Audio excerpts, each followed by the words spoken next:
আজকে বিদায় অনুষ্ঠানে সম্মানিত সভাপতি আমাদের মাঝে উপস্থিত রয়েছেন আমাদের জাতীয়তাবাদী দল নরসিংদী জেলা বিএনপি সংগ্রামী যুগ্ম সাধারণ সম্পাদক, রায়পুর উপজেলা বিএনপির সাবেক সফল সভাপতি এবং চর এলাকার কৃতি সন্তান, আপনার আমার সুপরিচিত নেতা, যার নেতৃত্বে রায়পুর উপজেলা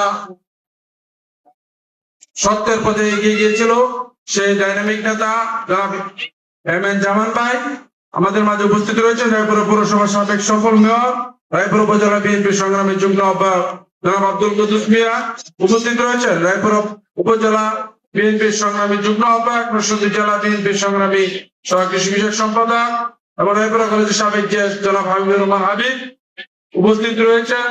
রায়পুরা পৌরসভার বিপ্লবী সাংগঠনিক সম্পাদক আবু বকর সিদ্দিক, উপজেলা বিএনপি সংগ্রামী যুগ্ম আহ্বায়ক শামসুদ্দিন শামু সহ অত্র এলাকার সম্মানিত উপস্থিতি মুরব্বিয়ান এবং অত্র এলাকার নেতৃবৃন্দ সহ আজকে অত্র স্কুলের শিক্ষক মন্ডলী এবং আমার সামনে উপবিষ্ট ছাত্রছাত্রীবৃন্দ, আসসালামু আলাইকুম। সংগ্রামী উপস্থিতি, আপনারা খিদা লেগেছে, অনেক সময় পার হয়ে গেছে, আমরা অনেক লেটে এসেছি। যেহেতু আমাদের জামান ভাই ঢাকা থেকে আসতে রাস্তায় অনেক জ্যামে ছিলেন, একটু মেনে নিন, কারণ আপনাদের আজকে ওইটা একটা ধৈর্যের পরীক্ষা, তাই না?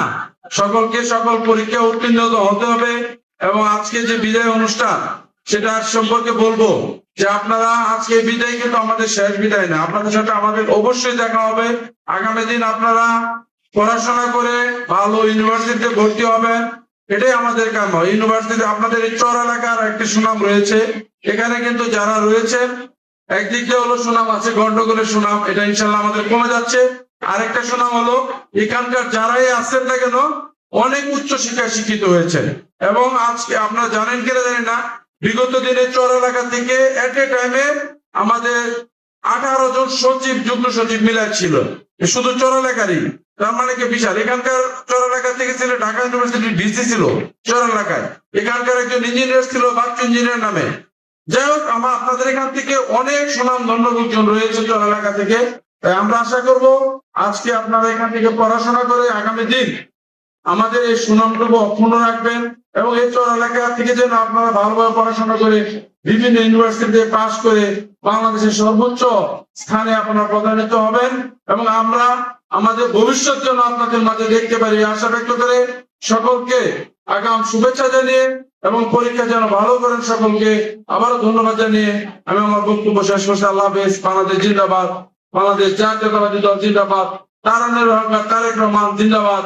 খালেদা জি আপনাদেরকে যিনি নাকি সব সময় মেয়েদেরকে সর্বপ্রথম যে নাকি বেতন ছাড়া এবং ফিস ছাড়া পরীক্ষা দিয়েছেন, পড়াশোনা করেছে, সে আমাদের নেত্রী অমর হোক, আমাদের শহীদ রাষ্ট্রপতি জিয়া রহমান অমর। ধন্যবাদ। আসসালামু আলাইকুম।